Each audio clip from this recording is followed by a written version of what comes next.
Hello, hello, and welcome, everybody on the Super Bowl Sunday. It's Super Bowl Sunday, and we're lucky because not only is it Super Bowl Sunday, we have Dr. Dan here. He's an obesity expert, and he's going to talk to us today about all things obesity, GLP-1, and weight loss. So, welcome, Dr. Dan. How are you? I am doing well there, Downsizing Diva. Thank you very much for inviting me on. Yes, super pumped to here and to chat with you today. I am excited. I'm excited. Okay, so let's get started here. We have someone in the chat saying hello. Okay, so I just wanted to start off and ask you. So I saw you were a pharmacist, you said, and Mhm, you said you were a pharmacist in training, mhm. and then how did you go from being a pharmacist to over into the weight loss and healthcare? Totally. So, so yeah, my journey, I mean, I did a ton of education, mostly trying to avoid the whole adulting thing for the longest time. And yeah, so I did a decade of university, which involved getting a first degree in Bachelor of Science, and then I got a Bachelor of Science in Pharmacy, full-fledged pharmacist, and then I went back and got my doctorate of pharmacy. And I always knew that I kind of wanted to do something a little bit different. I just didn't know what. And it was actually kind of at my first job that I got introduced to what is it called? A medical science liaison. It's kind of not a drug rep, but a science person that kind of knows the research and whatnot. They're still a little bit biased, but whatever. With Nova Nordisk, and they were Oh, talking about Saxenda, and they got me introduced like the only GLP-1 that we had really on the market at the time, which was Saxenda. And so we started talking about that, and it was really cool because in the obesity space for such a long time, we didn't actually have any medications, or if we did, it was like short term and nothing was really all that effective. And so they had spent a lot of time like developing out the psychological piece of it and trying to understand how can we help people to actually change behaviors, what is kind of the techniques and strategies we need to use, and that sort of thing. And I mean, that's fundamentally one of my jams where I love talking to people and kind of understanding a little bit more of their background and history and kind of why people do what they do. And then yeah, the rest went from there where I learned about it, fell in love with it, and started developing my practice. And I was one of the first pharmacists, actually, one of the first pharmacists in Canada for sure, who started practicing in obesity medicine. And now I think I'm one of the only pharmacists worldwide that is doing it full time at present. It's been a pretty cool wow. experience. And then completely doing I was doing like social media type stuff, and I blew up on TikTok and did really, really well there. TikTok ultimately banned me during they were cutting a whole bunch of healthcare providers who were talking about the weight management medication and that sort. So I never got my account back on TikTok and wasn't stumped on them after that. And then I made the transition to YouTube and was doing a little bit on YouTube, but went right on in. And one of my videos, I think it was like talking about Ozempic and how it was kind of catching with all the hype, went viral. And yeah, the rest is history. I've now built up my practice. I have a pharmacist-led obesity clinic here in Calgary, Alberta that I operate and run, and do the online consultations and all the things in between with social media and YouTube. So what's the name of your practice again? I didn't catch it. Yeah, so my practice here in Calgary, Alberta, it's out of Apothecary Pharmacy, and then my online presence is more with my online called Health Evolved. Okay. All right. Well, great job. Great job. Thank you. We're glad you're on YouTube. You're spreading that information. I love that you talk Trying about to. the science of it all too. Wait. Oh, I'm Well, sorry. the Oh science is no, what? such a Oh, go ahead. okay. I was going to say with the science piece, it's a lot of people I think want the science and want that understanding. And when we talk side effects and what the drug is actually doing, you don't know what's broken and you don't know what to fix if you don't know what's broken. And so it's kind of providing that background and that knowledge so that people can effectively make changes say, the GLP-1 based medications into their life and lifestyle. And I'm a big science nerd as it is, so it's always a great time to kind of talk about it and to really dive into it, because I'm already reading it anyway. So if I can digest it, take it in my and kind of regurgitate it in a way that people understand, well, then I've really gotten a good mastery around it. And so it kind of benefits me too at the same time.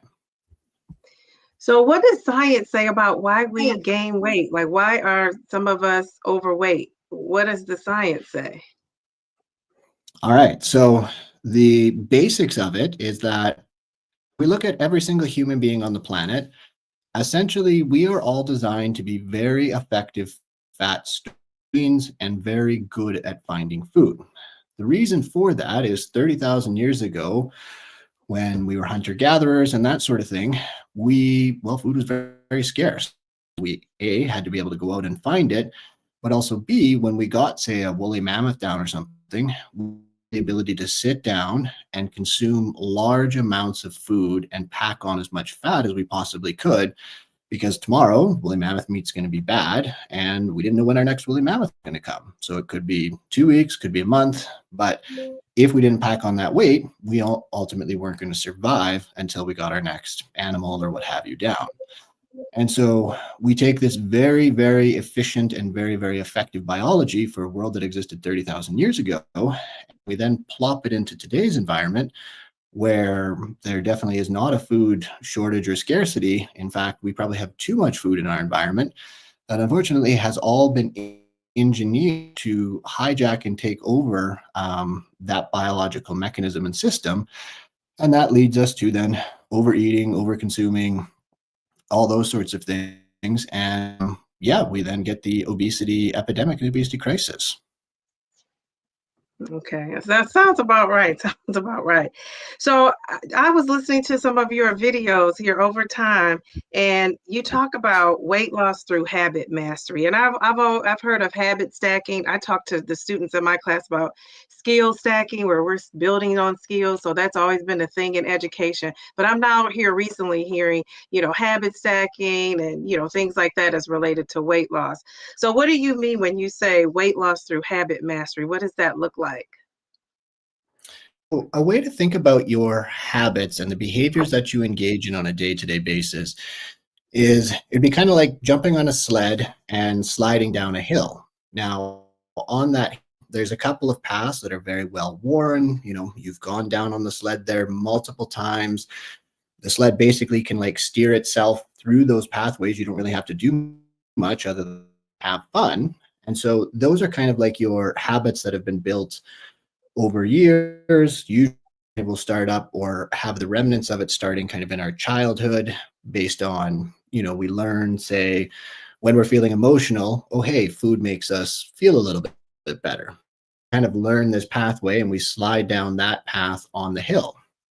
And so what we consider and what we need to realize is that when we want to break a habit or change a habit, well, we need to create a new pathway on that hill, but we also need to be mindful that that other pathway isn't just going to go away. In fact, it's so well worn that it's nice and icy, so it's going to stay there as long as we live. And if the right circumstances, you take the wrong turn, you're going to go back down that old path and engage in those old behaviors. So working towards creating the new habits requires the ongoing practice of making a new pathway, going down it with intention, with purpose, and doing it over and over and over again until you finally master that creation of that new habit. Now, I talk about mastery because often in this space, and pretty much every single human being, we get caught up in the idea of perfection, and it has to be all or nothing. It has to be, you nail it every time. And if you don't, well, then you're a failure. You're never going to be successful. You're never going to lose weight, and so on. And so mastery is about striving for excellence, but not the idea of perfection. It's about going after trying to do the best that you can, but it also allows you to fail. It allows you to fall down. It allows you to slip up and go down the other pathway without ultimately yourself up and saying that I am the problem. I am, don't have enough willpower. I'm not enough, etc. Mastery kind of says, okay, whatever system I used, well, it didn't work for me. So how can I adjust? How can I tweak to make sure that I go the direction that I want to go down that hill? So it allows you to kind of take your self-worth off the line. You're no longer shaming yourself, beating yourself up, trying to be perfect. Instead, you're allowed to fail, and you're allowed to look and take a step back and try to do something different. What a lot of people do when they're stuck in this perfection mindset is it's always the next new diet. Like it's keto, then it was intermittent fasting, and it was Atkins before that. And yes, the diet is different, but it's exactly the same process of trying to do this diet perfectly. And if you don't, well, then you're a failure. You then say, screw it, eat all the food in sight and gain the weight back. And then you're starting again. The diet then again starts on Monday, right? So it's getting away from that perfection and that all or nothing type mentality and creating habits that are going to be sustainable for you in the long term. So is there a diet that you recommend? Because I know you've talked about intermittent fasting as a strategy. You've talked about the keto diet on your channel. And I hear a lot about the Mediterranean diet. Years ago, I tried that, and I liked some things about it, some things I did not. But is there like a Mhm. best diet for weight loss? Is there a best diet for us being on these GLP-1 meds? I wish there was, because it would make all of this so much easier if there was like a best diet. I mean, in the nitpickiness of it, you can go into why one diet is maybe healthier for you long term than other diets and that sort of thing. But ultimately, every single diet has one commonality in that they help you to create a calorie deficit on, and if you do that consistently enough, you're going to lose weight. People get But really it doesn't excited matter about what diet you're doing. If you have that calorie deficit, that weight's gonna come off. totally. You could eat nothing but donuts, and if it's less, if you're consuming calories in donuts than what your body is burning in the day, you're going to lose weight. Yes, you're going to feel like garbage because you're not getting the nutrients that you need, but you can and will lose weight if you maintain that calorie deficit. So the diet really doesn't matter. So do you give, because I've always been told that X, calorie deficit and losing weight, like the ratio is like as long as your diet is on point, good, that you can lose. And so exercise kind of is heart healthy, it's for your heart. It does burn calories, but you're not, unless you're really heavy, you're not burning, a lot of calories enough to cover to offset, eating terribly. So like let's say if you ate a 3,000 calorie meal, you're not going to get on the treadmill and burn 3,000 calories. So I guess I always wonder, so what would you tell, like if someone came into your office, what diet would you suggest they have? Would you say, cut the carbs? Would you say load up on your protein? Is there like a certain kind of plan you give them? Like how do you handle that? Totally. So the way I kind of look at it is we get a detail as to like what they're currently doing. And then I have 4 guidelines, I call it. So they're not rules, they're just guidelines of things that we're going to strive to, improve and optimize if we can. And the first guideline is always protein. The more protein you can get into your diet, it's going to have a plethora of benefits because even if you're short on fat, if you're short on carbs, what have you, if you have enough protein, the body is going to take the protein and convert it into those two. As well, when we're trying to lose weight and improve our health, the big part of that is maintaining and building lean muscle mass. Protein is going to be the one that's going to help you to do that. So you want to make sure that you're consuming and taking in enough protein to allow for that to occur. My next guideline is meal consistency. So trying to eat consistently over the course of the day is going to help you to manage hunger and things getting too out of control. But your body is able to store carbs for later, and it's able to store fat, obviously, for later. But your body can't store protein. So we need to have consistent pulses of protein going in throughout the day in order to ensure that enough protein and nutrients in order to maintain that muscle tissue, keep us running optimally, and so on. And so meal consistency is going to be whatever kind of works for you. If you're so busy during your 8-hour day that you just don't have time to eat, okay, then let's figure it out at the beginning of the day and afterwards. If you're able to have a lunch, but maybe you have a snack, cool. What does your breakfast, lunch, and dinner look like? It's going to be dependent on you, your lifestyle sort of thing. If you're going to do more of an intermittent fasting piece of things, what I always recommend is that you need to start eating when you first get up and shut down the eating later on in the day. The big mistake that I see everybody making is that they just skip breakfast because that's easy, and then they eat later in the day.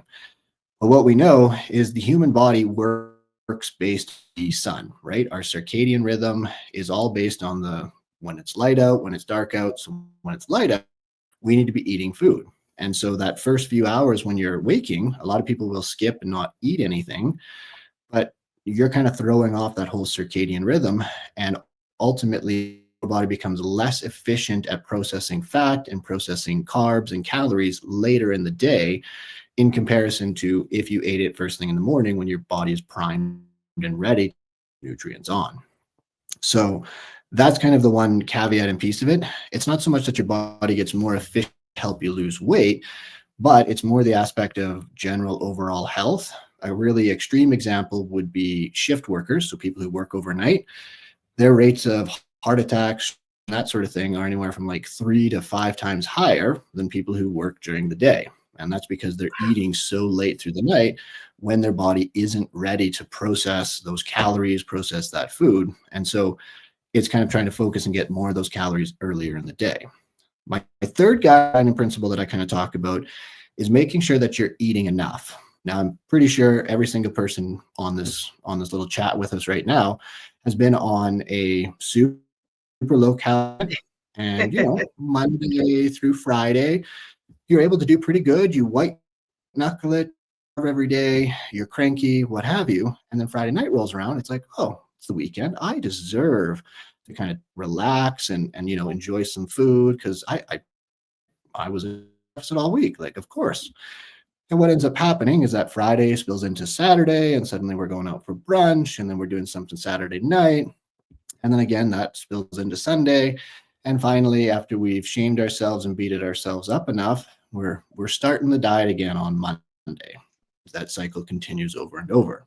So when I say eating enough calories, what I'm saying is not doing an extremely low calorie diet all the time to try and lose weight. Instead, do a more moderate calorie deficit, something that's actually manageable and doesn't make you lose your mind, and do that on a more consistent basis every single day so that you're creating a modest and moderate calorie deficit. You're still going to lose weight, and ultimately you're going to lose quickly because you're not going to have that yo-yo pattern of going up and down, up and down. So eating enough on a day-to-day basis to keep the proverbial lights on, you can kind of figure out a way to do it. Do what's called a total daily energy expenditure calculator. And you can get a punch out of like what your basal metabolic rate roughly is. I never recommend anybody go below their basal metabolic rate. If you are, you're basically just causing all kinds of issues. You're going to get rebound overeating. You're not going to like you, and it's going to cause other problems and such like that. And you're essentially just not getting the nutrients you need. Final guideline that I focus on is fiber. So fiber, obviously, is super important for all health. Fruits and veggies, you can't go wrong with them. There really is no upper limit to fiber that you can get in. Like we have studies of people, some African tribes that were eating upwards of like 50 grams of fiber a day just based on what they ate in their diet. And they actually had some outstanding, like it's quite wild how beneficial fiber is for the overall diet. But I talk a lot about fiber because fiber often provides us with a lot of micronutrients. Micronutrients are important because if your brain and body kind of say, hey, we're a little bit low on zinc, well, likely you just get a craving for a zinc tablet and the problem is solved. But 30,000 years ago, we didn't have zinc tablets. All we had was food. So if you are deficient in something, you're going to get a signal that go and find food. And so your body's going to hope that whatever food you find has the zinc or whatever it is that's missing within it, and ultimately get you doing that. And so making sure your fiber helps you to prevent any kind of deficiencies, making sure you're getting all your micronutrients, minerals, vitamins, and ultimately helping you to be as healthy and run your body as optimally as you possibly can. Kind of an analogy that I use with a lot of patients is that you've gone out, bought the Ferrari, and then were too cheap to put the premium gas in. And so now you're trying to run it with the regular, and it's just ending disastrously. So think of your as the high-end performance car that it is, and you want to fuel it so that it efficiently works the best way possible. And that's going to help with health. That's going to help with energy. That's going to help you to lose weight.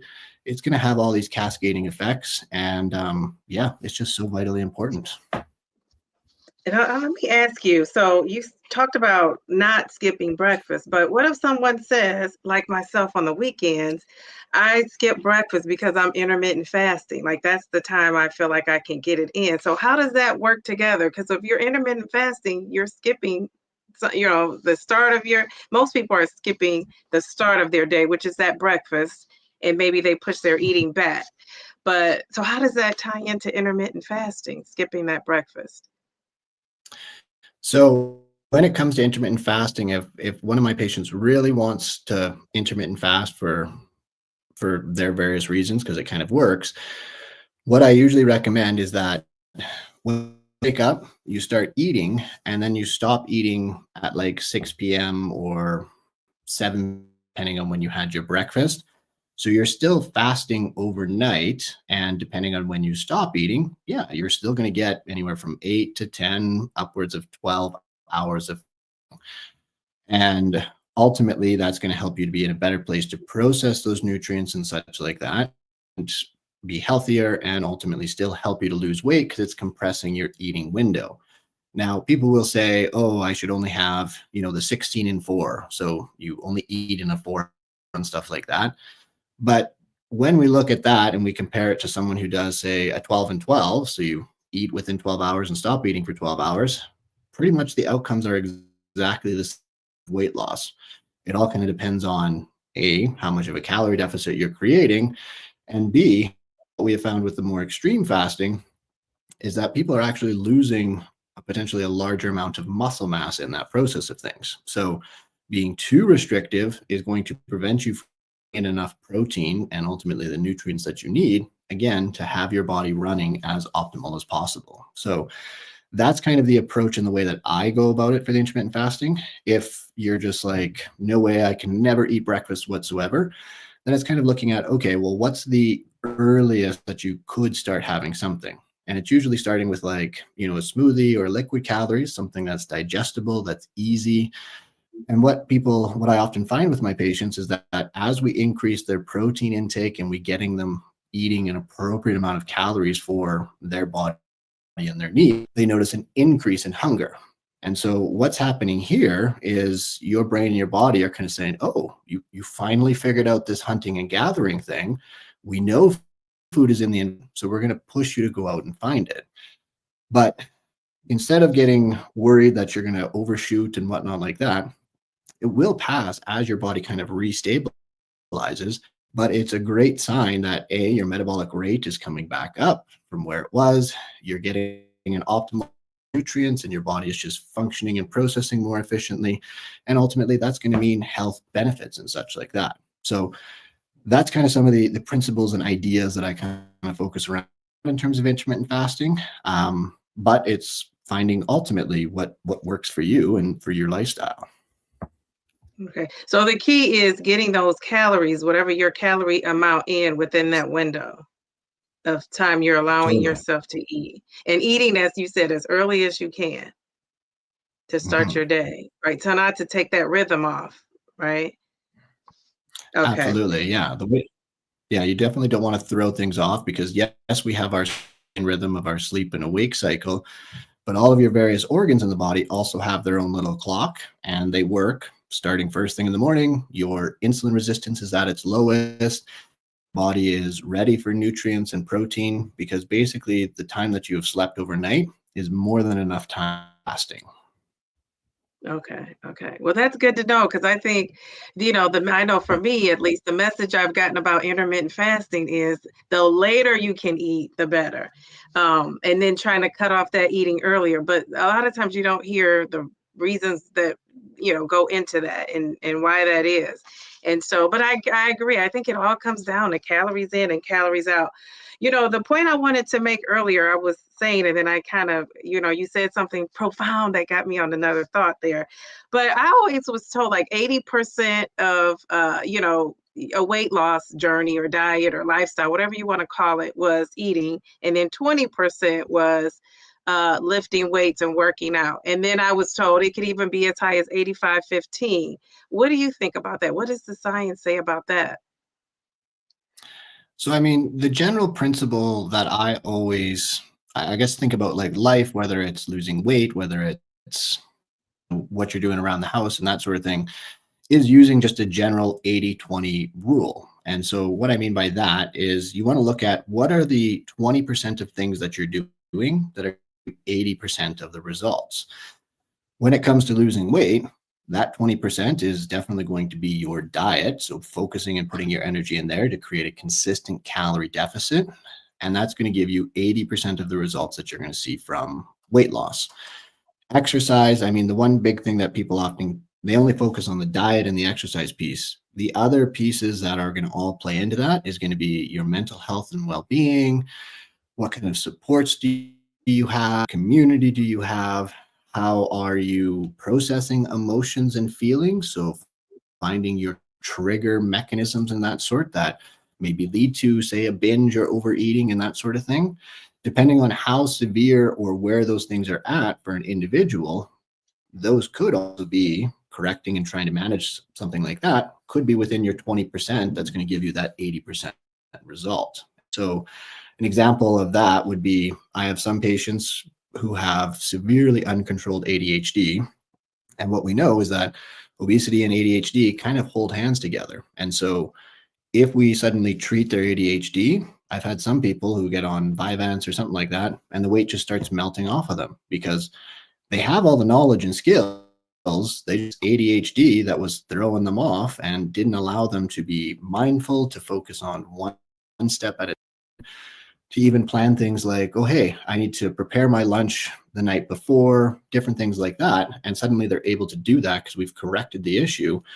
And yeah, they start losing weight. Like it just starts coming off of them. And they found their 80-20 rule, if you will. And so what that balance is going to be, again, will depend person to person. It's so individualistic. And some people, it might be like a 95-5 kind of thing. Like diet is this pain point and problem. And so that's where they're going to get a huge bang for their buck and get most of their results.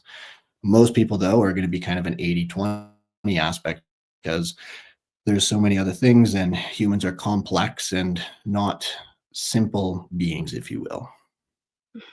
I agree. Now, what about if you work third shift? I noticed someone put that in the chat. We're going to get to the chat here pretty soon, but what about if you work third shift? How does the eating fit into that? Like, so, and somebody who is also probably trying to do intermittent fasting or not, but how would you eat? Would you still eat with the same guidelines of the protein, the meal consistency, eating enough, and you said the fiber? So you would still get all that in if you're on third shift. Do you know if patients struggle when they're on third shift to keep up with that process of, those different strategies and things they should do? So third shift, we're talking like a night shift, correct? The night shift, we're working the night shift. So Okay. that throws your So rhythm off already, right? Because you're on a night shift. totally. It's still very much the same principles and ideas. However, when it comes to the third shift or night, what my general recommendations are doing your best to eat most of your calories within the time that it's light out, because even though you're sleeping, because obviously you're exhausted and tired, your body's clocks and such like that are still going to be turned on and saying, hey, we should have protein, we should have X, Y, and Z coming in because we're ready to process it. So what I usually recommend is that when you're coming off of the night shift, you have your breakfast, make sure it has plenty of protein and the various nutrient stuff that you need. You go to sleep, you sleep for your period of time, you then get up and have a good meal, maybe a snack, and then just before you're going on to your night shift, trying to get your meal in. Usually, I kind of recommend, if you can, trying to have that last meal or bigger snack kind of around 10 to 11 p.m. ish or so. And then overnight, if you can, going without nutrients and stuff like that you need. If like middle of the night you're starving and hungry, then at that point it's okay to still eat, but trying to make it more protein heavy versus any kind of carbs or fats. Protein is kind of the easiest in that aspect of things for your body to process. It's not going to cause spikes in your blood sugar. It's not going to cause your triglycerides to go up in the blood, which we know are linked to health issues and health problems. So trying to on that protein, but if you can, going that stretch through the night of not having anything to eat between 10 or 11 until you get home the next morning.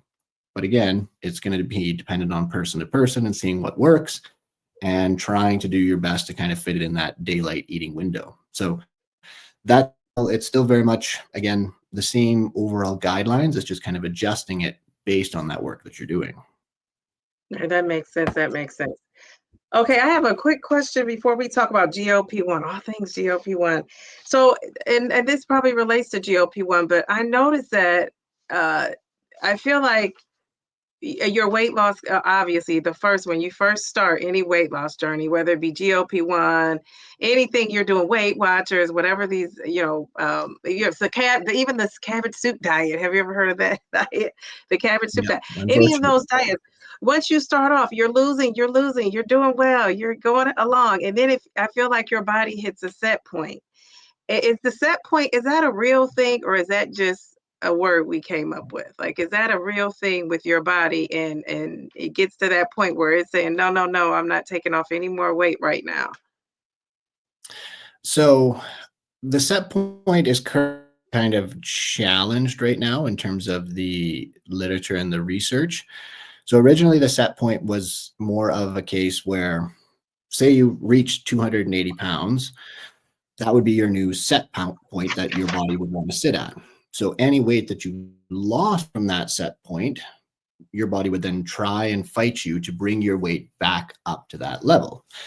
And to a degree, that still kind of happens, but what we're switching to is this idea of a settling point. So 280 pounds is going to be the weight that you're going to based on, yes, your genetic makeup, your physiology, and that sort of thing, but also is going to be linked to the environmental factors. So what is going on in your life? Do you have a very job? Are you currently working a bunch of night shifts for a couple of years or something like that? Like, what are the other factors and things that are ultimately contributing to you overeating, over consuming, being less active, not having the best mental health, so on and so forth? And based on all of those factors plus your genetics, 280 pounds is your settling point at that point.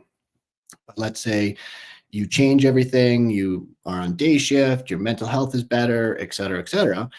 Well, your weight is going to then come down and it's going to settle at whatever new lower weight feels good based on your genetics, based on the environment you've created, and so on and so forth, so that you'll be able to settle out at that new weight. Now, what number that is going to be entirely individual and based on your genetics, but it's kind of thinking of, if you took all of your responsibilities and ignored them all and went to a secluded beach that had nothing but high protein foods, you were able to exercise and so on and so forth.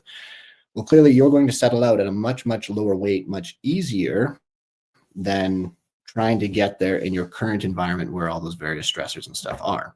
So the body will settle out where it works best. And similarly, when people take the GLP-1 medications, that adds a piece to the environment and will help you to settle out at whatever that lower weight is. Now, again, the way to kind of predict and know, usually the concept that we use as you settle into that weight is a concept called best weight. This is the weight that you can sit at while you're eating the least amount of calories possible and doing the most amount of activity that you possibly can while enjoying all of it. So it's something that's going to be sustainable for you long term. And a lot of people get caught up with a goal weight and I need to be this BMI and so on and so forth.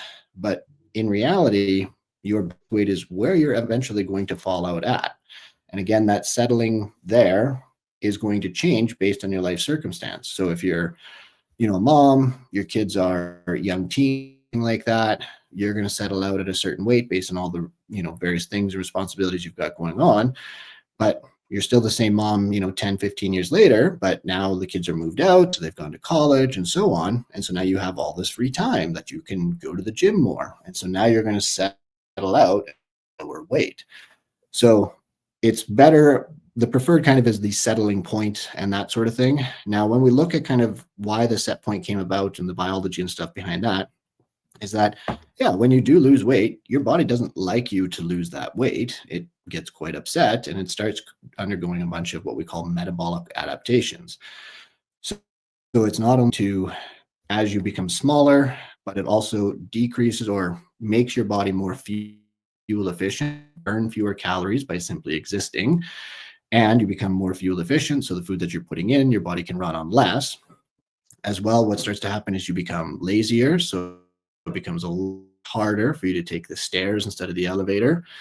When you do work out, you don't put in as much effort as what you did at the start. There's not as much energy. And even then, there's going to be other adaptations that after your workout, you're not going to burn as many calories post-workout and so on. And all of those things are going to stack up in order to slow that whole weight loss process down. So that's kind of the trend that we see, is usually there's a very sharper or quicker downward trend, and you start to plateau out as you're starting to come into that settling point of things at that given time. And so it's always a question of when the weight slows down, we know it's slowing down. To differentiate whether you're at a plateau or not, it's continuing to do what you're doing over the next 4 weeks and consistently doing it, not getting caught up in that all or nothing thinking of, last week the scale on the number on the scale didn't change. This week it also didn't change. So screw it. I'm not losing weight anyways. I might as well just eat everything. That's sabotaging the efforts and progress, because the following week you might be down 2 pounds, but you would never know that because you reverted back to kind of the all or nothing mentality. Wow. And ultimately overate and overconsume. Yes. And so a true plateau is if after 4 weeks, you've been consistent, same workouts, same dietary patterns, focusing on all that stuff. And then at 4 weeks, the scale, like the trend overall, it has stayed the same. If that trend is still going down, then you're not at a plateau. You're just weight more slowly.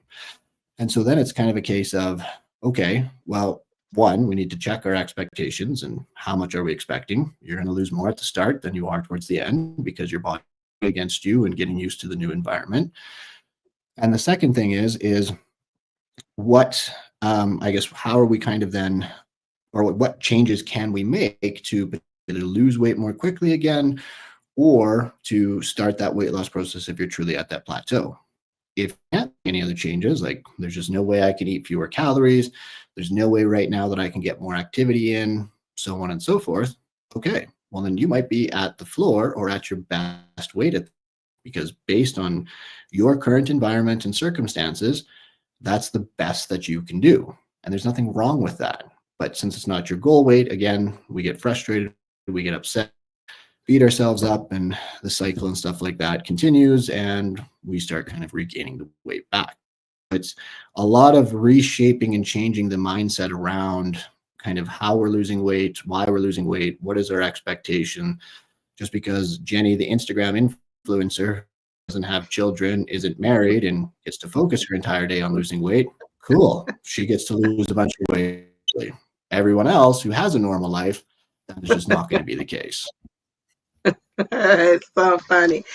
So there was a question in the chat, and I've been doing some research about this because this is one of my issues, and then we'll get into the GLP-1 because I don't even know that you can say. I think we would have to go to your site or, talk to your healthcare provider. But the question always comes up, how much protein? And so, I've done some research, and I can't even answer that without talking to the person, knowing what their activity level is like. I'm all in with this, finding out about this protein.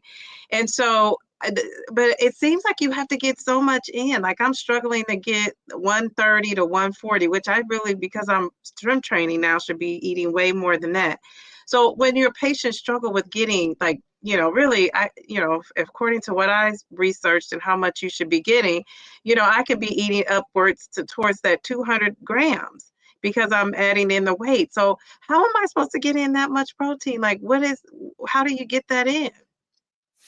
So I think this is another thing that people get too caught up in the details. And my general recommendation is just more. Whatever you're eating, try to eat more.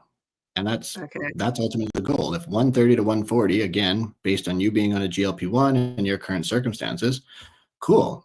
Are you consuming more than what you were consuming before you started on the medication and that sort of thing? Probably. Could you further optimize it? Maybe. And it's kind of playing with things. And you're going to have some days where, yeah, you hit 180 grams of protein or 150 grams. But 130 was kind of where you can comfortably settle out at, and that is going to still move you in the direction that you want to go.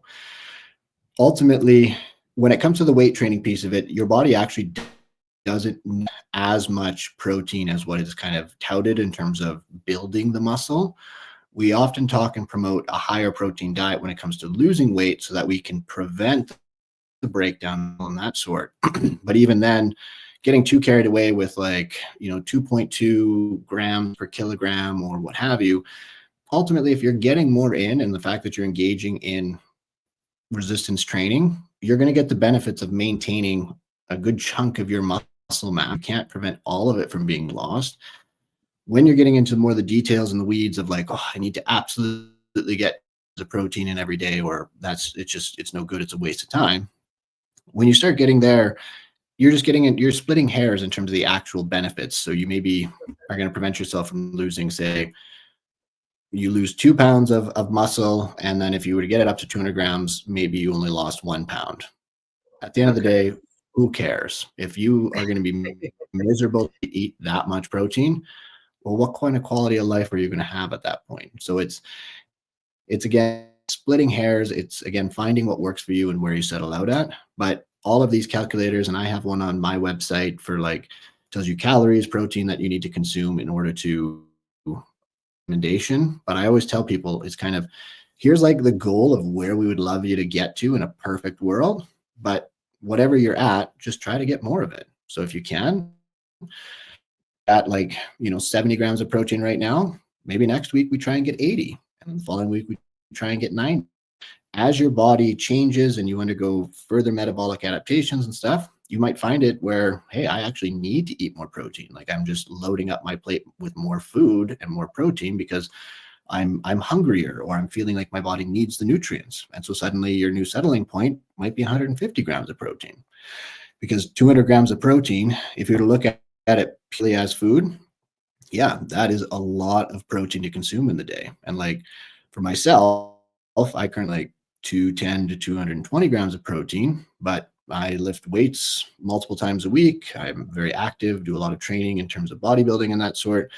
And so to get that amount of protein, I basically have to have 6 structured meals throughout the day where I consume that amount of protein, and it has at the very least 30 grams of protein per meal. Wow. And trying to fit that in. So it's kind of figuring it out, and it's taken me a long to get to this level, but that's just been the practice, and my environment has changed, my goals have changed, and so on and so forth. And and that's kind of the approach and the way to look at it, is just, again, you're settling out at whatever is best for you at your current circumstances and stuff. 20 years down the road, maybe that'll change. Sweet. Awesome. But ultimately, if you're getting more in than what you were previously, you're on the right track. Okay, I love that. That frees me up from feeling guilty about not, getting that protein in. And I have been doing better. And I think most of us have from where we started, right?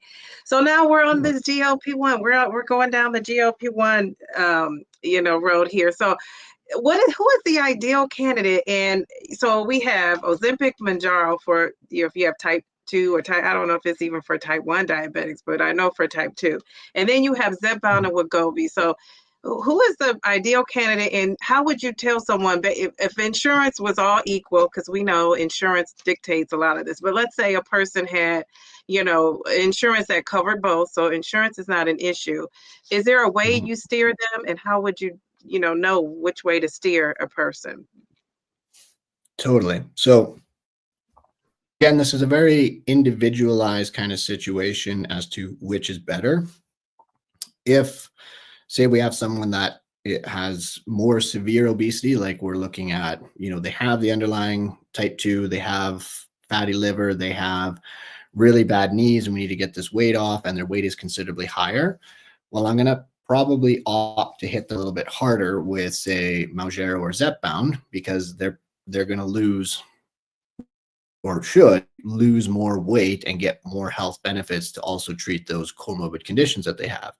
Similarly, Zepbound now has the indication for sleep apnea. So if you have underlying sleep apnea, make the jump to Mounjaro and that sort of thing. Ozempic, Wegovy likely also are going to help with sleep apnea because the main function is just pure weight loss. But Mounjaro, Zepbound are going to give you a better bang, better kick, if you will. And so when we get into people that are at, I guess, BMI category of like class 1, maybe they don't have any kind of issues, or maybe they just have like pre-diabetes, maybe a bit of pre-hypertension, something like that. Insurance is all the same. It'd be like dealer's choice. Like, which one do you want to do? Do you want to do Wegovy? Do you want to do Zepbound? Zepbound might produce better results, but Wegovy can also be a perfectly fine option. There's absolutely nothing wrong with it. I do have some patients who, we start them on Wegovy and they get effects and they can't tolerate it and what have you. So then we try out Zepbound. And based on the research, Zepbound should actually worsen and cause issues with side effects. But what we're finding from a more anecdotal perspective, and I think it's something to do with kind of a counter mechanism of the GLP-1 and GIP of it kind of balancing each other a little bit better. What people who didn't tolerate Wegovy do really well on Zepbound, Mounjaro. Like they don't have the side effects, they feel better, and kind of clicks in is a little bit more effective for them and that sort of thing. And so in that case of it, it might very well be that is the way that we want to go depending on that situation. Now, there's also the various other medications on the market like Contrave and so on. And those are a different class, like depending on the person that's sitting in front of me. If we've got serious depression and anxiety or various other mental health conditions, I might lean more towards those medications because, again, that's going to treat more of the underlying problem that maybe led and contributed to their weight gain. Later on, we might add on the GLP-1 as well, but treating that underlying main pinning problem should be the first priority to give them the best health, and then adding or changing or what have you. And so while Contrave and that sort aren't as effective overall, what I find is that it's really kind of like a 50-50. Half of the people that I put on it works like a hot damn and they lose all kinds of weight. The other half, they get no results, no effect whatsoever. They might have an improved mood. So they're like, well, that's cool, that's great, but I'm not losing weight and I still have X, Y, and Z. So in that point, we then add on maybe a GLP-1 or something in that respect of things to help them along more on the weight management. But we have better controlled and helped them to manage their mental health, which even if they lost weight is still probably going to be there. Yeah, that's so true. I like the way you focus on that. And I think that's why we're trying to build this community here on YouTube to support people who need to talk about things, who don't necessarily have family and friends to talk to, or if they do, they can't relate. So it's a different type of a conversation because we can all relate to each other. So, but not that we're therapists or anything like that, but I think just having that outlet sometimes is helpful, to be able to talk to someone. So you talked a little bit about the side effects. Like, are there side effects that are reoccurring with these GLP-1s? And what do you recommend people do for, like, I know fatigue, nausea? What else? You hear a lot about not being able to sleep, maybe not necessarily related to sleep apnea, but just being up, going to the restroom, if nothing else. Totally. So Yeah. The main side effects that we have with the GLP-1 based medications are nausea, heartburn, sometimes constipation or diarrhea, depending on the individual. Most of those are generally short-lived and they will go away as your body gets used to the medication. And that's why we start at a super low, work our way up.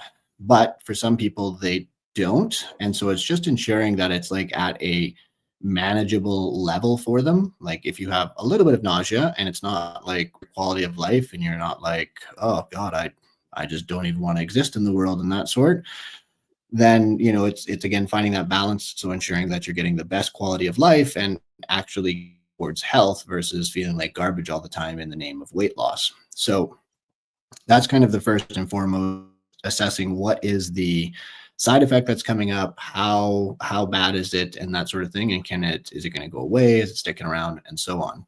In general, when it comes to managing it, like from a dietary and just lifestyle perspective, it's pretty simple things for especially nausea, heartburn, and that sort. Is trying to just eat smaller, more frequent meals throughout the day. If you, prior to the medication, only had foods that triggered heartburn or caused nausea or anything like that, then yeah, the GLP-1 medication is going to enhance that effect. So trying to avoid those foods, spicy foods, coffee, those sorts of things are already probably going to be a trigger for most people. So just being mindful of it. One big thing that I see people doing is they'll eat and what have you, and then they'll go and lay flat or semi-flat. What happens there is that you're basically allowing the food and the stomach acid to kind of come up into the esophagus, and that's really going to create some issues and inflame the esophagus, further worsening that heartburn. At least when you eat a meal, you want to be standing upright or staying upright for at least an hour. Definitely don't eat and then go right to bed, or if you do, try and at least prop yourself up to kind of it and manage it. So that's kind of the lifestyle perspective of things. The next big thing would just be kind of over-the-counter type products, things for, I'm a big fan of Gaviscon, kind of creates kind of like the floating wrap as they show in the commercials and stuff, but that can really help any acid that's coming up and helping it to get neutralized. If we need something that's a little bit more kick, then we look at the proton pump inhibitors like Pantaloc or Nexium and that sort of thing to kind of more in the short term and then looking to come off of it and such. So yeah, it kind of depends in that sort of it. We start to look at kind of the other side effects of, say, hair loss or the fatigue piece of it. The first place that we always look at those two things is more of a dietary aspects. So in my practice, I found kind of, I guess, a couple of different situations. Number one, people who come back with fatigue, what we have found is either A, they were eating such a high amount of calories prior, and then the drug just reduces their calories way down, or they go into an ultra low calorie diet. If you're not putting as much gas in the tank, you're going to be tired. That's just going to be reality of it. So it's kind of making sure that we're consuming enough and getting the nutrients and stuff like that that we need, and we're not losing too fast. That's kind of another indication of where things are at. Same thing with the hair loss. What we know from that, I can't pronounce it, but it's like a teflugium or something like that. It's like a hair condition, but it's almost like your body goes into shock. And essentially when your body is in real survival mode, well, hair growth is not conducive to survival, so it's going to shut it down. And so the hair loss can occur, again, usually because people largely cut the calories, body freaks out and says, holy crap, we're not getting enough nutrients. You've cut the calories, and that hair loss will stabilize out, but you got to get your calories back up and help your body to realize that the world isn't ending and a zombie apocalypse didn't suddenly happen. And so that's kind of some of those components and aspects of it. And I know anecdotally, like on the internet and various things, people will say, it's not my diet. I know for sure I'm eating enough and that sort of thing. 99% of the time when I've asked people like, okay, well, give me calories and protein, they usually aren't able to produce it. And it's kind of, I'm guesstimating, or and I hate to say it, but humans weren't designed to guesstimate and eyeball things. We're actually very, very terrible at it. And so we often way underestimate or way overestimate is that we're actually eating and getting into our diet. So if you're concerned about those things, doing kind of an inventory and actually getting the data to know what is going on from a dietary and that sort. Now, on the fatigue side of it, there has been kind of another group of people who just taking a medication like these for whatever reason just causes them to feel fatigued. We don't exactly know why and have a specific mechanism. Most people that I've seen it's been like generally leaner individuals, but it all kind of depends and all kind of varies. And so the fatigue component, is something that we want to keep an eye on and just make sure that it's not driving and causing other issues and problems and that sort of thing, and that it should resolve. But for some people, I've had it not resolve for them, and we've increased their calories, increased their activity levels, and that sort. They're sleeping well. All of those sorts are taken care of. And so we've ultimately had to discontinue the medication because I can't live like this. So that's kind of the other group. And then when we have other side effects, a lot of people will report an increase in anxiety. What I found is going on here is that we're getting a better regulation of blood sugar levels. So for some people, they may not have diabetes, but their blood sugars could be trending at a higher level. And if you've been trending up here for such a long time, suddenly the drug brings you down to here, the normal range of it. Well, that's not your normal. And so your body is going to be like freaking out, going into that survival mode. Because the drug is shutting down your usual and that sort of thing, you're not going to detect it as hunger. Instead, you're just going to feel the complete other side of being hangry, which is agitation, anxiety, etc. And so you're not just most people aren't able to recognize it. And when we look at their blood sugars and that sort, it's like, yeah, your blood sugars have corrected. They weren't necessarily high, but your normal was much higher than what we want it to be at. And so we brought you down. You kind of have that effect.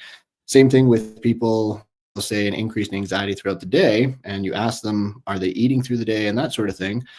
And it's, yeah, I don't even think about food. I usually skip lunch and so on. And it's like, yeah, because you're hangry. Like if you've ever been hangry, like you're agitated and in a bad mood and maybe even sad because your body is like, hey, we need food. But if you're not getting that hunger signaling, you're not connecting the two that you need to eat. That's what the actual problem is, versus actually having the anxiety component of things. So your body's doing what it does best and keeping you alive.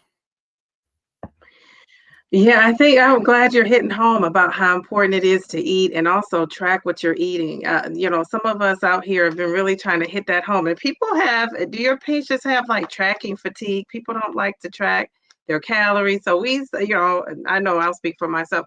I started telling people, well, then track your protein if you don't track anything else. But we have a question that kind of goes along with that. Someone asked this question. And I think you hit on it, but maybe they didn't catch it. True Crime Fangirl says, should I be worried that I'm only eating 600 to 800 calories a day? So if you're eating that low of calories, there's a couple of things that are going to be going on. Number one, there is no way possible that you're getting adequate nutrients to help your body run as efficiently and as effectively as possible. With that, what's going to happen is that essentially you're going to be getting into kind of malnutrition type territory where, yeah, your body is not getting the nutrients to keep you healthy. You're going to be stripping away a heck of a lot more muscle mass. So yeah, the scale's going down, but if it's mostly muscle, well, you're actually making yourself less healthy in that process of things. So that's going to be kind of some of the pieces and things that are going on there. And so, yeah, it would be something that I would want to be looking at and seeing how you can bump those calories up and get them up to an adequate level and getting more to preserve the lean muscle tissue and to prevent the negative things that can kind of come with that from occurring and happening. So yeah, I've only had one patient who has been sub 1,500 calories a day, usually 50, kind of like the lowest mark that I go to. And that one patient, I think she was like 4'7" and was just very, very tiny and short. And so, yeah, like I think it was 13 we had her at was just what was adequate for her body height, age, and everything like that. So, but it is like my absolute minimum. Most people need it to be much, much higher than that. And yeah, people often come to me and say, well, if I eat more calories and I gain weight, it's like, you're not gaining fat. What you're gaining in terms of weight is, well, you're eating more food, so you're going to make more poop. That's kind of the big thing there. As well, what happens to your muscles and that sort of thing, that you're basically depleting them of all of their glycogen when you eat a very low calorie diet. And so when you start to eat more calories, well, your muscles are going to fill up with the glycogen so that they can keep doing the things that you need to do and like to work out, to do your day, so on and so forth. And so the weight gain that you see is just water weight, your body rebalancing and restabilizing.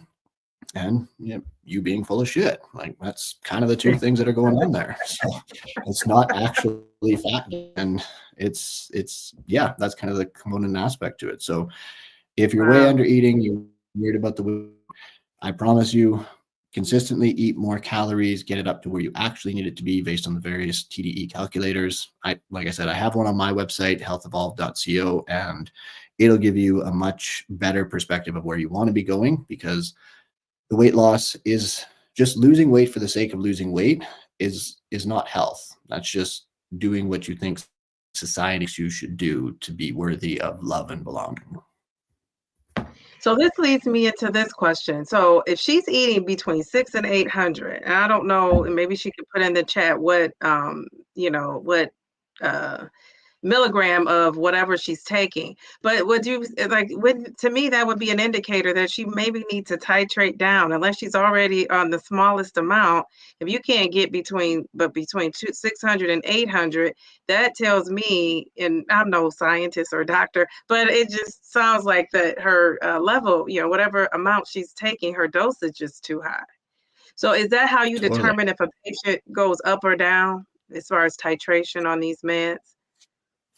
Yeah, I mean, it certainly is kind of one of the components. Like, if not able to eat enough nutrients to be healthy, then yeah, absolutely, we're going to cut the dose back. Because if we're just going to keep them up there and the person desperately wants to stay up there, well, now we're dealing with like an underlying and undiagnosed eating disorder, essentially, where, yeah, we need to manage and treat before we develop a worse pattern of, anorexia and different things or symptomology showing up in that perspective of it. So it definitely would be a case of reducing the dose down, allowing them to be able to eat and consume more food so that they can be healthy and feel, work out at the gym more and that sort of thing. In terms of adjusting the dose. So that's one component. Side effects will be another one. And then, I mean, these medications are so powerful now that it's really about finding whatever dose kind of works for you. So if it's, 0.5 milligrams of Wegovy and you're losing weight steadily, it's shutting down your appetite enough, but you're not having any side effects, sweet, that's your dose. Some people got to go all the way up to 2.4 of Wegovy or 15 milligrams Mounjaro or Zepbound, because that's just the dose that their body responds to. And again, this is very individualized, and it's finding what ultimately works and is going to help you to be and as healthy as possible. And I think sometimes when you hear a person says, it's almost kind of like I feel like it's bragging rights in a way. So some people say, I've lost all my weight on 2.5. I'm more familiar with Zepbound and Mounjaro because I'm taking Mounjaro. But people say, oh, I lost, all my weight on 5 milligrams. And then somebody like me is on 10 milligrams. And, who knows? When I see my doctor, she might move me up to 12.5. And I don't really feel like that, but I do want to titrate up slowly because I always hear like when you get to 15, there's no way to go, where to go. So it built up this, this kind of mindset of mine where I thought, okay, I don't want to titrate up. I want to go slow. But now I am focused on what that A1C is looking like. So if that A1C is looking like if there was an 18, I'd be on that. If that's it's gonna take to get my A1C where it should be. So I won't know until, a couple of weeks here. But so I think that's great that you're, and I think that's another reason. One of my questions was, why do people gain so much weight when they, or not so much weight, but gain weight when they stop taking these medications? And I could clearly see why. If you're eating between, 6 and I think most people probably range between 1,000 and 1,200, if I'm guessing. And when you, are off this medication, and that's still low, And if you're off this Yeah. medication, are you really going to be able to maintain eating that little bit of amount of calories? And so naturally people gain back. Is that what you see in your, in your practice, that people are gaining because they're back to eating, a regular, a dose of calories, their maintenance, probably eating their maintenance calories, but their body is so used to not even having that?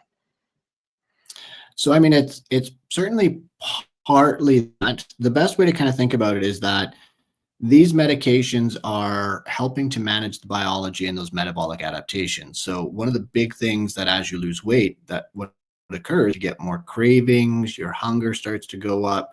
because that's your body's mechanism of saying, go and find food.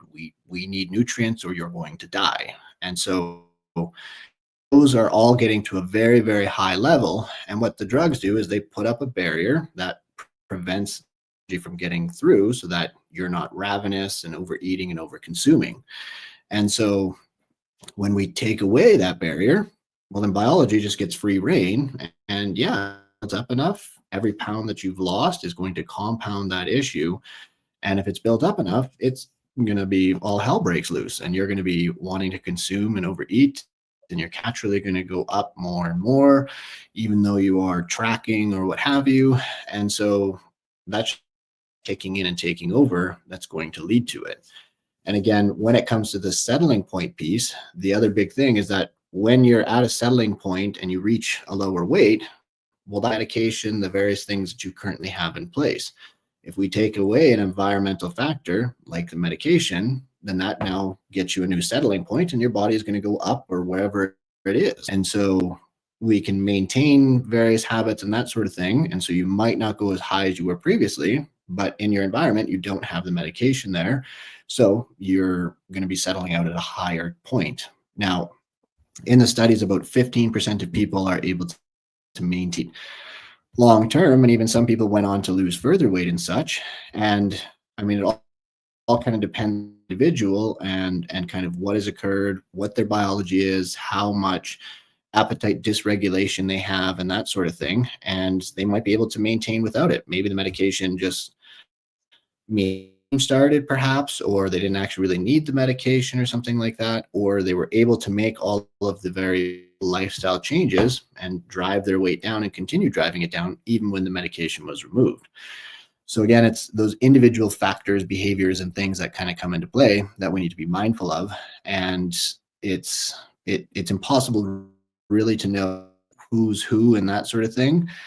One big thing would be depending on the changes that you've made, like if you're not weights and building muscle mass, if you're not getting that protein in, you coming off the drug is probably going to have quite a negative effect experience. It's very similar to like any diets that have been used in the past, whether it's keto, intermittent fasting. Once you take that away, the weight goes back up.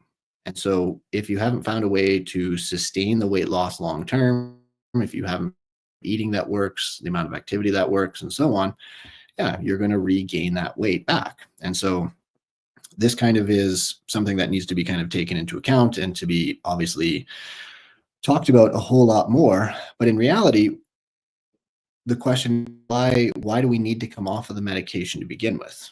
Like if you have AC in your home, are you just going to turn off the AC in the middle of the summer when it's 110 degrees Fahrenheit? Well, no, because you have the AC. Like that sounds pretty horrible. So the way to think about these drugs in a way is that they are a technology that has made our lives better, similar to AC, similar to you having a car.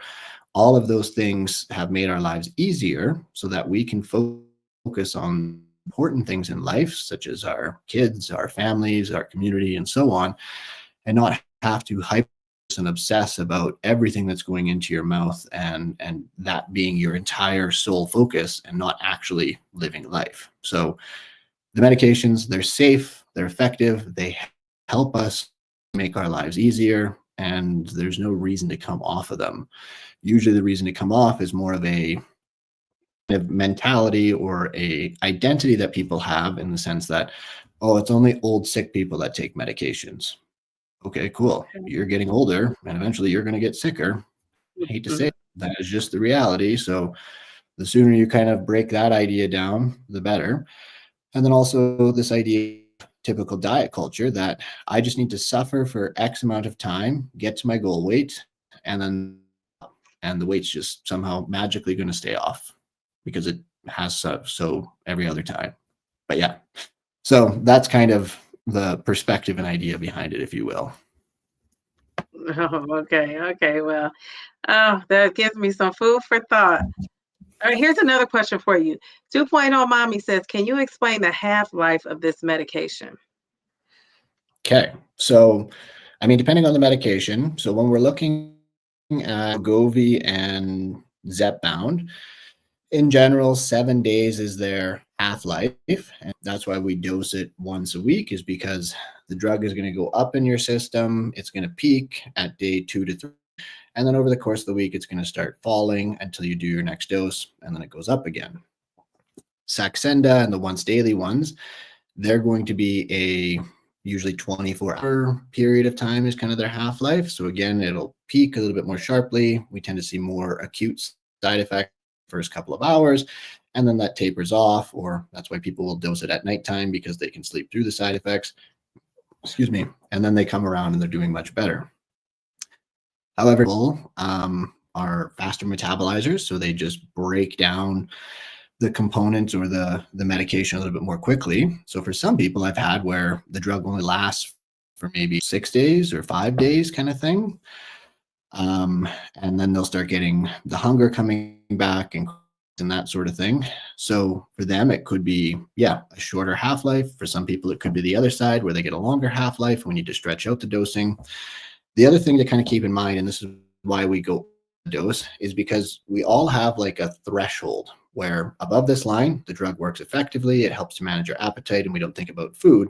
As soon as it goes below that line, then the craving, hunger, food noise all start coming back. So when you find your magic dose, what is occurring is that you're kind of around your threshold line, maybe just above it, you dose it, it goes up, and then it starts to fall over the day, and hopefully it's not falling below that threshold line, and you get the full effect for the full 7 days. The things that are going to affect your threshold line are going to come back to a lot of the stuff we've already talked about with regards to nutrition, if you're getting enough protein, how many calories you're consuming, activity levels, all those things are going to come into play. Everything from how sensitized your GLP-1 receptors are, as well as satiety hormones. If you're not getting enough nutrients in, well, that's going to increase the amount of hunger and stuff like that. So that threshold's going to then fall down or go further up because you're just going to be hungrier and that sort. And so there's going to be a lot of other factors and things that are going to play into that can affect it. And so for most people, 7 days is pretty spot on. Once we find their dose that's above that threshold, sweet, they're good to go. Some people, it could be less, could be more. We first look at all the nutritional components and aspects, lifestyle factors, just to make sure that they're doing the right things to manage the biology. And then some people, then we kind of come, you're doing everything right. So you're just a quicker metabolizer of the drug, and that's okay. Sometimes we just need to dose it a little bit sooner. The pain in the butt that's going to be with that is more going to be with insurance and that sort of thing, and they may not cover it, you using it, which is extremely unfortunate, because it's basically saying that everyone is exactly the same, because we know that's definitely the case. All right, now she had another question. I thought this was an interesting question. 2.0 Mommy says, can you share your opinion on GIP receptor desensitization? In your opinion, is there a place for cycling these medications? So I actually just did a video on this.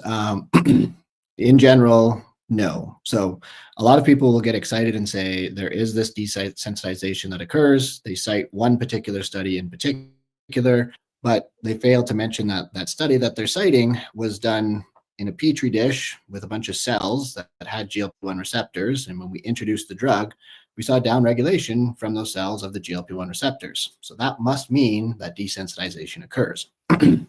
In general, though, when we look at it clinically and we look at the human body versus just the cells in the petri dish, we don't see a desensitization occurring. We'll say the medication is no longer working, but the thing is that the medication doesn't stop working. Again, if you've no longer are losing weight, it's because you've reached that settling based on your environmental, your biology, and genetics. And so you could try making more changes to lose more weight, but if you were to take away the medication in that situation, you're likely going to gain the weight back. That they no longer feel the side effects like the nausea and that sort of thing, and that's why they were losing weight on them. But that just means your body's gotten used to the medication, so you're no longer experiencing the side effect, but the effects, again, are still working on that appetite reward center in the brain. And so that piece is still working.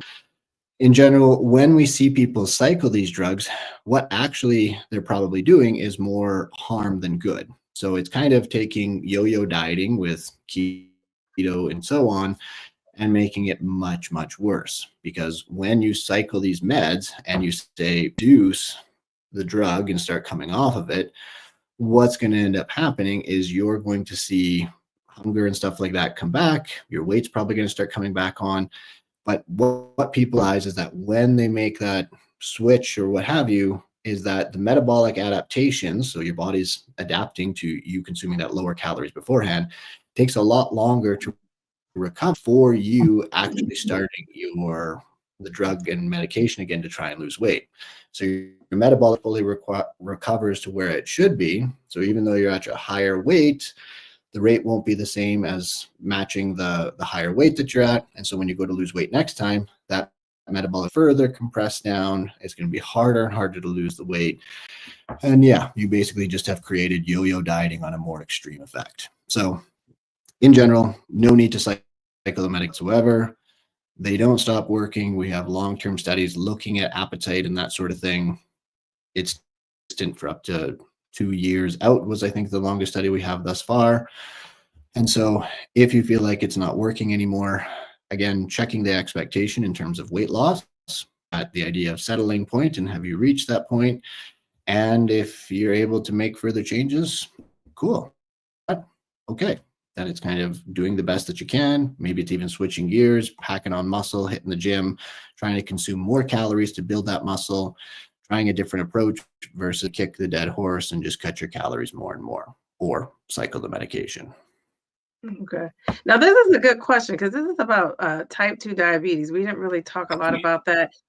It's Darian says, why do people with a type 2 diabetes diagnosis have slower, less weight loss on the current available GLP-1s based on trials versus those without type 2 diabetes or a type 2 diabetes diagnosis?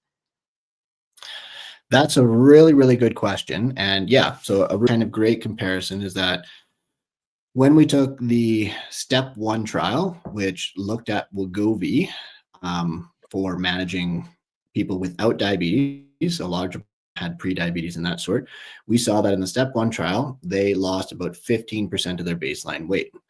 The step 2 trial was specifically focusing on weight loss in people who had a diagnosis of type 2 diabetes. Occurred in the step 2 trial is that they only lost 10% of their baseline weight.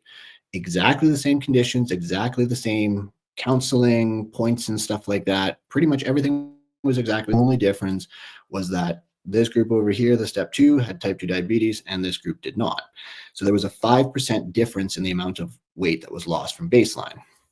Now, why exactly that occurs, we don't exactly know, but we've seen it consistently with Wegovy, semaglutide, and with tirzepatide, Zepbound, and that sort, where there's about a 5% difference. A couple of the ideas could be that there's a greater amount of insulin resistance that's kind of going on there. There is some data to show that people with type 2 diabetes have a greater down regulation or more absent GLP-1 receptors. So the drug just isn't as potent, as effective in terms of the appetite and reward centers of the brain. Works like a hot dam in terms of managing blood, but there could be an issue in terms of it getting into the brain and having the effect there if there's like a down regulation or something like that.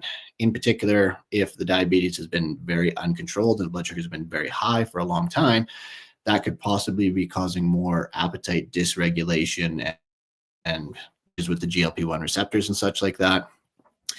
And then there's other components and factors of they could just be sicker, hence they have type 2 diabetes versus the people who haven't developed it yet.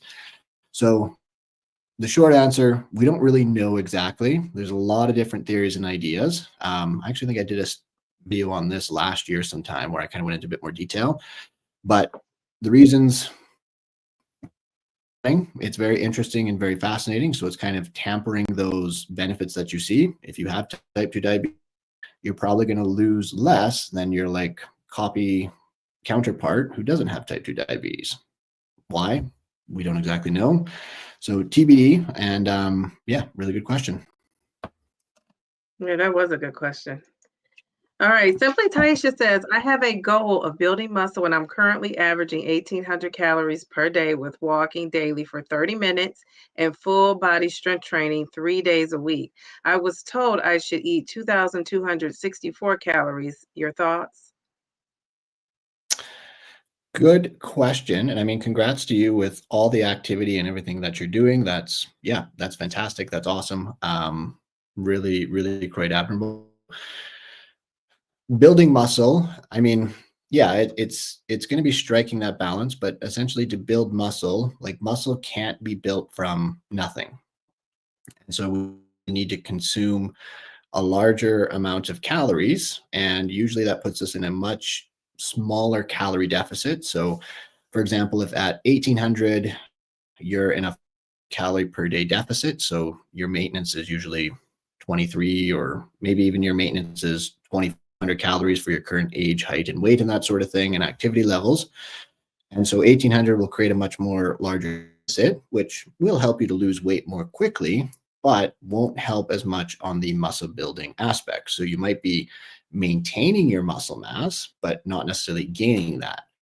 You increase those calories up to that 2260 or what have you. Now you're getting into the range where your body has more nutrients that it can divert to muscle building processes, maybe even reach the magical zone of where you're actually building muscle and losing fat at the same time.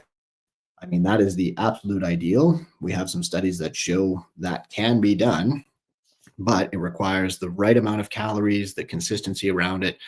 And when lifting the weights and that sort of thing, you're not just going and doing the same repetitive routine over and over again.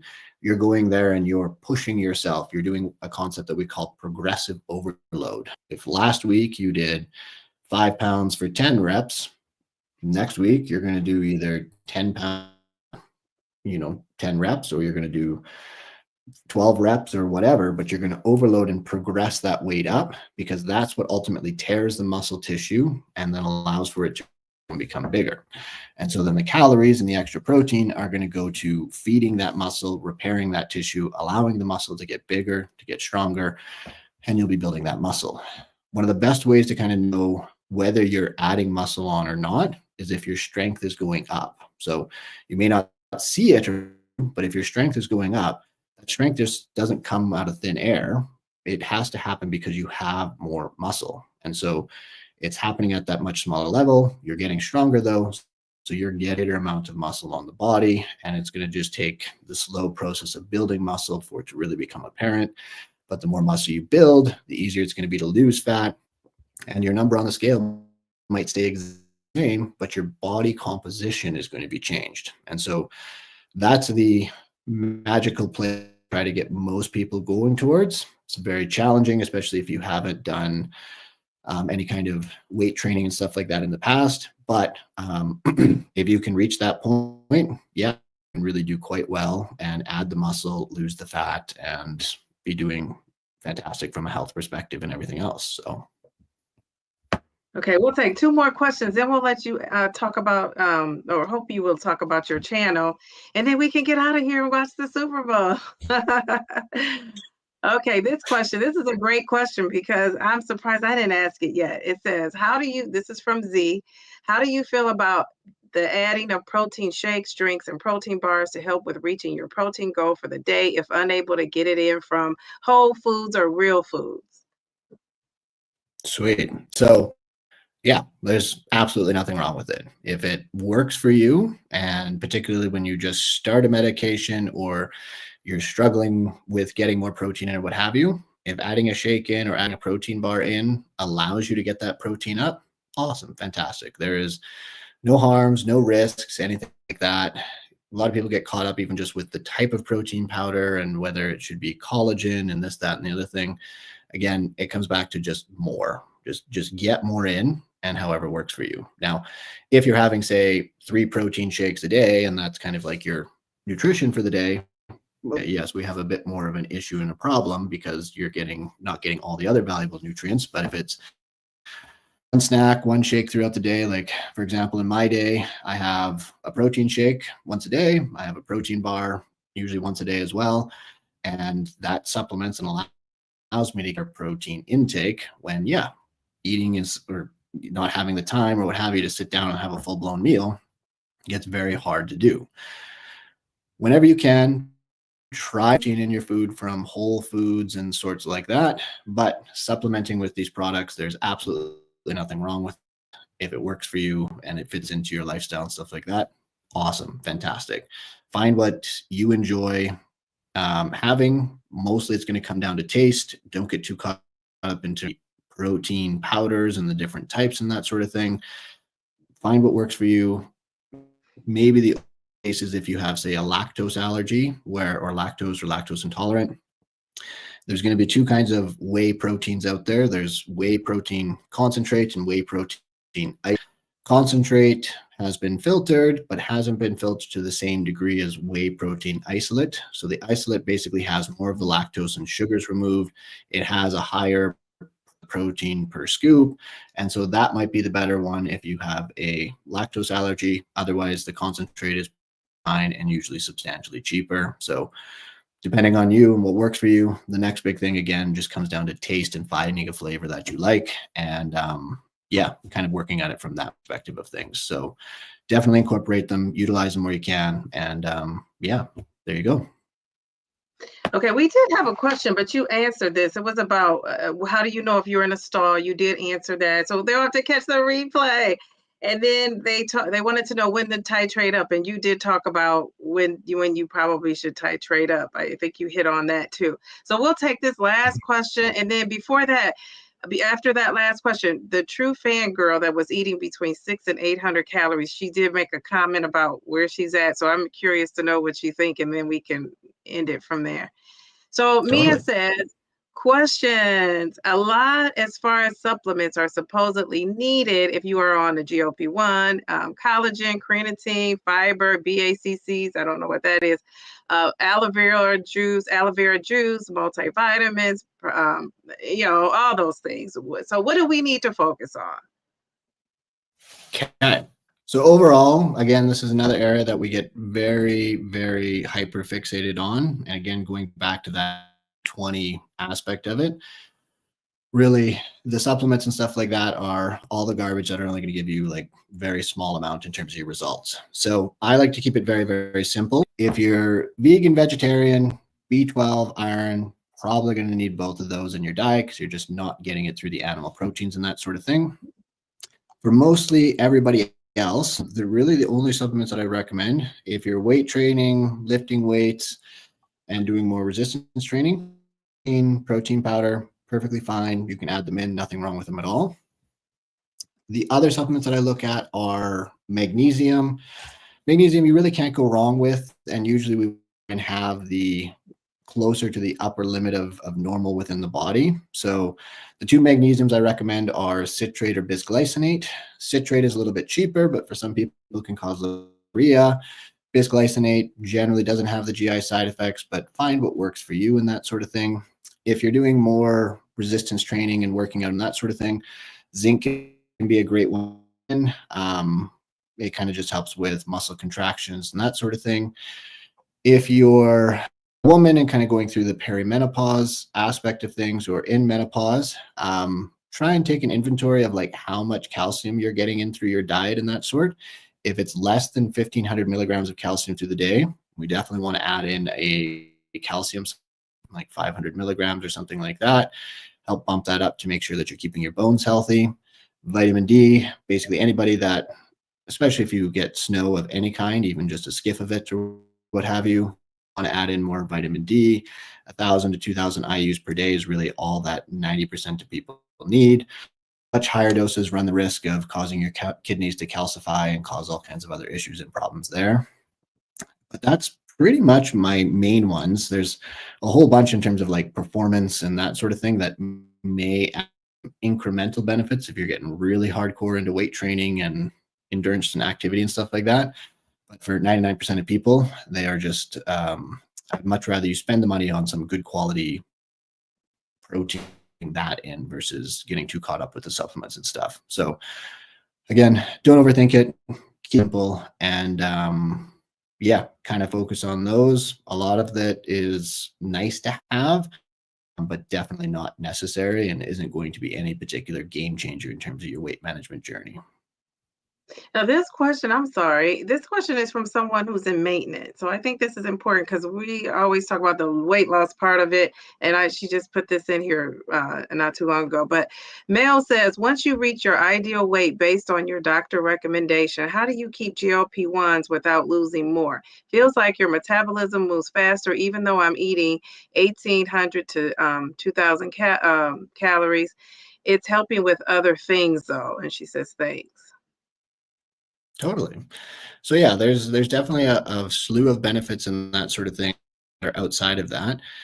To prevent you from losing more, I mean, if you're eating 1,800 to 2,000 calories a day and you're still continuing to lose weight, that's a pretty good indication that you need to eat more food.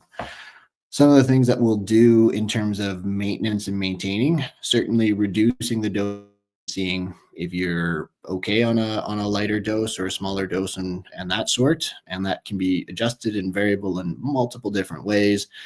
But it's just making sure that you're kind of getting both worlds, that it's still helping with all the beneficial things of it, but it's also kind of helping you to kind of maintain your weight and that sort. Now, I think one thing that a lot of people get on is this idea that we need to stay at one specific weight for the rest of our lives. I've an approach of kind of a weight range. So anywhere from 5 to 10 pounds.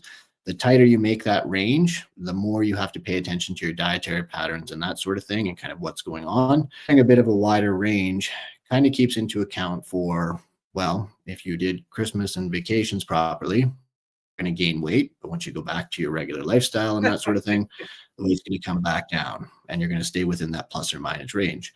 Maybe before vacation, you say, hey, you know what? I want to lose a couple extra pounds to look good in a before like that.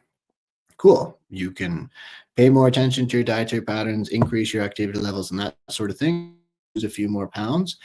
But just keeping in mind that if you lose that weight, all that you were doing probably won't be sustainable for you long term. So again, once you get back to regular life, you're going to kind of rebalance it where you were previously. And so having a weight range for the flexibility of the holidays, of various other life stressors and things, having, if you're like say an accountant, for example, by training, maybe from like February to May or April, your life is a living hell because you're doing taxes and everything like that. So we gain a bit of weight, but as soon as we get back on track and we're kind of out of that really, really busy period, then things stabilize out and we come back down to our weight in that weight range of things. So having that flexibility built in just helps you to realize that your weight is never going to be static. Things are going to change, things are going to happen, and your weight is going to go up and down, and that's totally okay. Again, where people get caught up is that all or nothing type mindset, where if the number on the scale goes up, they throw their hands up, eat everything in sight because, well, I'm gaining weight anyways. What's the point anymore?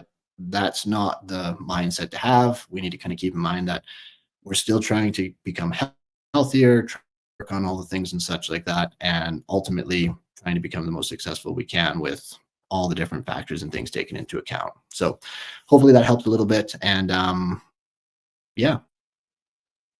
Okay. Now this is absolutely the last one. I circle back to this lady because that worries me, the 600 to 800 calories. So she says, and she didn't tell us her weight. That might be helpful, but I'm on 2 months, 2.5 of Mounjaro. I'm just not hungry at all. Not about the scale number, taking daily vitamins and 50 grams of protein in that 600 to 800 calories. So so you can't go down anymore on 2.5 if you're on Zepbound Mounjaro. So would she be is she a person that's not a candidate maybe for this medication? And I'm not saying that. I'm just that's the first thing that came to my mind. So I think kind of be thinking about is, yeah, I mean, it depends on your weight, whether 50 grams is enough. 90% of people, like as I always say it, there's a protein amount that you can survive on, and then there's the protein amount that you need to thrive on. So yes, you can survive, and the vitamin, that sort of thing can kind of bridge the gap, but long term of following and doing that is going to kind of potentially some complications and issues. What also is going to happen is that, again, the drug is preventing the biology and kind of backstopping it so that you don't sense it and that sort.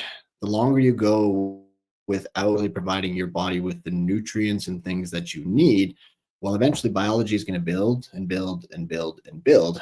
And eventually it's going to crash over, and it's going to be to the point where care how much of the drug we're pumping in, it's going to overrun the system, and it's going to get you to eat because it's saying we either do this or we die. And so keeping that in mind, and again, it's kind of going back to figuring out maybe roughly where you need to be for calories and then slowly working your way up.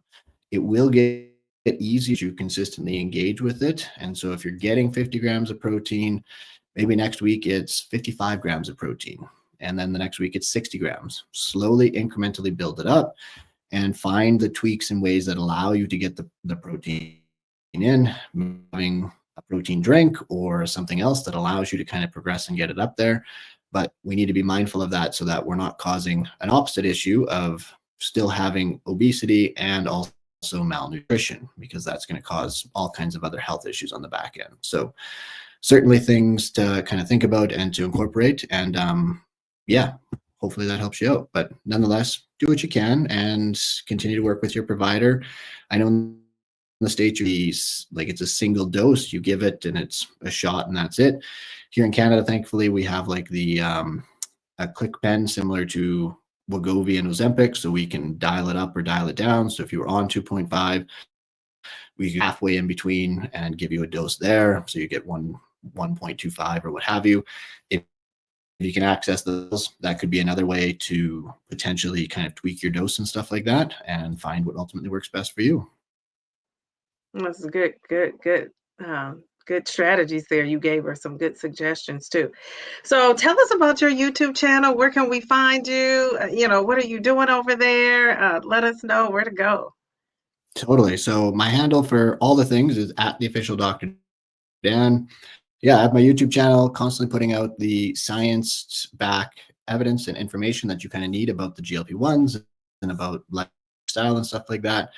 I also have Dr. Dan's Empowerment Hub, which is a online community that I've built together where it's kind of all the resources around dietary patterns, activity levels, things that you need. Very much that community aspect of people can come together, and it's similar to what you've got going on here. It's people that just get it and understand it and are there to support and help you along so that you can be as successful as possible. So at the official Dr. Dan and Dr. Dan's Empowerment Hub, you can check them both out and come and hang out. We will definitely come and hang out. Thank you so much for coming, stopping in. And I mean, really, you got comfortable. You didn't just stop in. You helped us. You answered some great questions. We appreciate you. Before you go, do you have a prediction for the Super Bowl?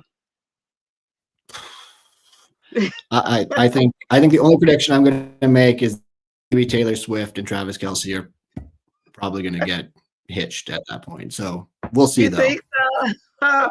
Oh my! I mean, that's what social media is telling me. So yeah, that's the only thing I know about it is that her boyfriend is playing in the Super Bowl. So I don't know. I guess I'm going for that team, and they have my favorite colors, right? Red. I love the red, so I'm going with the colors.